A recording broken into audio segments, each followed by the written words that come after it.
Welcome to Mystical Minds.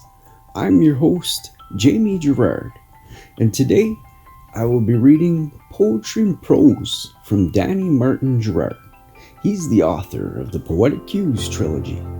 You can find his work at dannygs.fortoday.com or Mystical Minds YouTube channel and podcast, co-owned with myself, Jamie Gerard.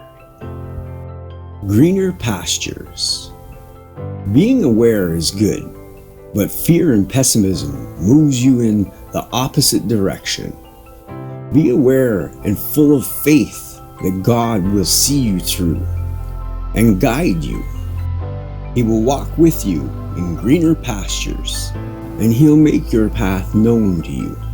He'll give you an unwavering faith that all is well and everything works together for good in the end.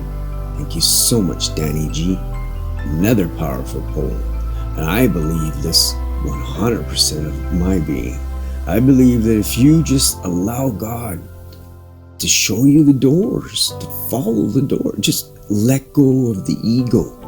Stop trying to force things. When you start forcing things, I believe that it's not supposed to be. And that's why you start getting so frustrated and everything. Whereas if you'd walk away from that situation and maybe come back later with a clearer mind, or just let it go. Sometimes things aren't worth it, I believe. Thank you so much for listening and have a beautiful day.